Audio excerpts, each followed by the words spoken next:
നീക്കല ഒരു minute.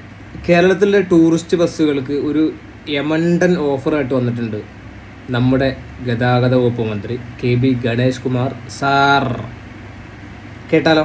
Tourist ബസ്സുകൾക്ക് 1 ലക്ഷം രൂപ അടച്ചുകൊണ്ട് സർക്കാരിൽ 1 ലക്ഷം രൂപ കെട്ടിക്കൊണ്ട് ടൂറിസ്റ്റ് ബസ്സുകൾക്ക് കളർ മാറ്റാം. പക്ഷേ അപാരമായ പടങ്ങളും ശ്രദ്ധ തിരിക്കുന്ന ജാറിങ് ആയിട്ടുള്ള ഒരു സാധനം ചെയ്യാൻ സമ്മതിക്കില്ല. അത് പാടില്ല. കേട്ടല്ലോ? വേണ്ട സാറേ, ഞങ്ങളിങ്ങനെ ശീലിച്ചു. വണ്ടി ഉപയോഗിക്കുന്ന ഞങ്ങളും അതേപോലെ തന്നെ ബസ്സിൻ്റെ ഓണർമാരും ഡ്രൈവർമാരും ഈ നിങ്ങൾ തന്ന കളർ കോഡ് ഉണ്ടല്ലോ, അതിനോട് കേരളം അങ്ങോട്ട് എന്തായി ശീലിച്ചു പോയി.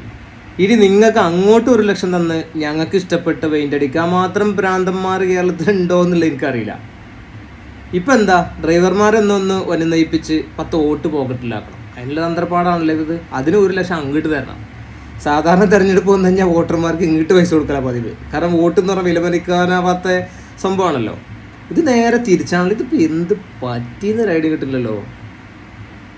സാധാരണ ഇങ്ങോട്ടല്ലേ പൈസ തരല്ലോ വോട്ടൊക്കെ ആകുമ്പോൾ. ഇത് തന്നെ കേരളത്തിലെ ഡ്രൈവർമാരുടെ ആ ഒരു ഇടയിൽ ഒരു സിമ്പതി പിടിച്ച് പറ്റാനുള്ളൊരു ഐഡിയ ആണ്. പക്ഷെ അവിടെ ഈ 1 ലക്ഷം വന്നതാണ് എന്നെ ഒരുപാട് ചിന്തിപ്പിച്ചത്.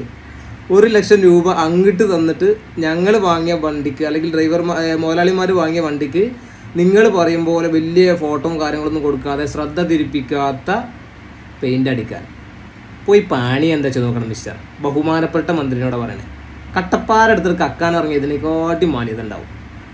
കേരളത്തിൽ കുറച്ചെങ്കിലും ആളുകൾക്ക് ലേശച്ച ബുദ്ധിയെങ്കിലും ഉണ്ട് എന്ന് ഇനിയെങ്കിലും മനസ്സിലാക്കണം. നല്ലതാണ്. ഞങ്ങൾ ഈ വെള്ളം കൊണ്ടുകൊണ്ട് അഡ്ജസ്റ്റ് ചെയ്തോളാം.